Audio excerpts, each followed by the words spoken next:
Sir, this is a luxury brand. You might want to check something affordable. That team's what the saleswoman told Clint Eastwood as he calmly pointed toward a limited edition $75,000 timepiece behind the glass. She didn't recognize him. Or maybe she did and just didn't to care. Either way, the tone was clear. You don't belong here. But Clint didn't to flinch. He smiled faintly and said, would try me. The woman scoffed, glanced at the manager and whispered something under her breath. But what happened next not only left her speechless, it shut down the entire store for the day. Before we tell you what Clint did, ask yourself this, if someone looked down on you because of how you dressed, would you walk away quietly or prove a point they would never forget? The manager walked over, clearly uncomfortable, and tried to diffuse the tension. Sir, perhaps we can show you something from our mid-tier range. He offered politely. Clint didn't move. He simply pulled out his wallet, a weathered leather fold, and laid a black, titanium Centurion card on the counter. The room froze. The saleswoman, TM's expression cracked as she realized this wasn't just some old man in worn boots, and this was Clint Eastwood, and he had more class in his silence than the entire store did in its display case. But that was neon the twist. As the card was swiped, Clint turned and said, wrap up 2 of those watches. One for me, and one for someone who thought I couldn't afford it. The saleswoman, TM's face turned pale, but Clint wasn't an ultimately angry hour. He was calm, deliberate, and in complete control. The staff scrambled to make it right, but the damage was done, and just when they thought it could get worse, Clint received a call. What? He said next made the manager stagger back 2 steps. Tim, I'm here. Let your board know, Tim, I'm pulling out of the endorsement deal. I done our own TMT partner with brands that judge people by their shoes. Have you ever been judged just by the way you look? What would you have done in Clint and TM's place? By the time the regional director arrived, it was already too late. News of the incident had leaked not through tabloids, but via a silent video from a customer who had recognized Clint from across the store. No audio, just expressions. The saleswoman, TM's smugness, Clinty, TM's calm stare, and the manager, TM's panic. Within an hour, it had gone viral. Millions watched as one of Hollywood, TM's most respected legends was dismissed like, he didn't belong. But the real bombshell dropped later that evening when Clint posted a single sentence on his social media. Where respect should never depend on a price tag. That line hit harder than any press release. The brand RTM stock took a dive overnight. Influencers began boycotting their products, and ex-employees started coming forward with similar stories of profiling by appearance. But Clint was now TMT finished. He did no TMT sue. He didn't call attempt demand an apology. Instead, he held a private charity auction where he donated the same watch he bought and matched the winning bid, raising over $250,000 for underprivileged youth. The store tried to make amends, but Clint's message had already echoed worldwide.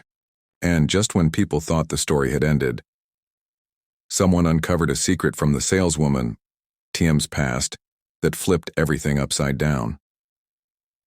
Do you think Clint handled the situation the right way, or would you have gone further? Turns out the saleswoman Julia wasn't just a rude employee with a superiority complex. 5 years earlier, she had applied for a film scholarship funded by Clint Eastwood Tiambaza's production company.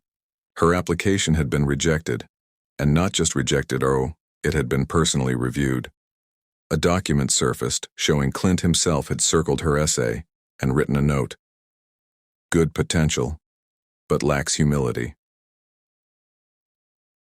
Nobody knew how that internal note got out, but when it did, everything made sense. Julia had just failed to recognize Clint, she had recognized him instantly, and held a grudge. Her behavior wasn't about money or looks. It was revenge. But karma wasn't finished. A well-known director saw the viral footage and tweeted, Oh, if Clint Eastwood can be treated like that, imagine what unknown artists go through every day. Time for a change. Within days, luxury retailers across the country launched mandatory staff retraining on bias and customer treatment. But Clint, he remained silent. Until he showed up, unannounced, at a small-town high school in Fresno to give a speech. People will forget your name, your face, even your awards, but they never forget how you made them feel. The auditorium went quiet, and then he added, and some lessons. Once take years to land. Have you ever missed an opportunity because of pride? Or did someone else's grudge ever come back to surprise you? 1 week later, Clint TM's team received an anonymous package. Inside was the exact same watch he had gifted Julia. Untouched, unworn, with a handwritten note that simply read, "Needed the lesson. Thank you. No name, no return address, just closure, or so it seemed." But just when everyone thought the story had finally wrapped up, a new headline broke. Clint Eastwood signs on to direct a film about judgment, dignity, and redemption, inspired by true events. The title? Second Hand. Subtle, sharp, ironic, and in typical Eastwood fashion, no press junkets, no loud promotions, just a quiet camera, rolling in the background. But here, Team Me's what gave everyone chills, bars, when asked who would play the lead role. Clint gave a knowing smile and said, "Someone who understands what it means to misjudge you and come back stronger." That was the final twist. He didn't just turn a rude moment into a lesson. He turned it into legacy. If you were in Julia TMI's place, would you accept a second chance on screen, knowing the world saw your mistake, or would you walk away forever? And, just like that, what began as a simple watch purchase became a mirror held up to an entire culture one that too often judges by the cover, not the story within. Clint Eastwood didn't retaliate, didn't shame anyone publicly. Instead, he used silence, grace, and truth, and turned a moment of disrespect into a ripple of reflection across an industry. The movie Second Hand went on to premiere quietly at a small independent festival, where critics praised it not just for its message, but for its honesty. And as for Julia, she was there, sitting in the back row, anonymous in the crowd, watching the story of her own fall and rise unfold on screen. She never took credit. She never tried to explain. But when the film ended and the audience stood in applause, she was the last to rise. Tears in her eyes, a quiet nod of gratitude on her lips. Because some lessons done at TMT need a spotlight. They just need to be lived.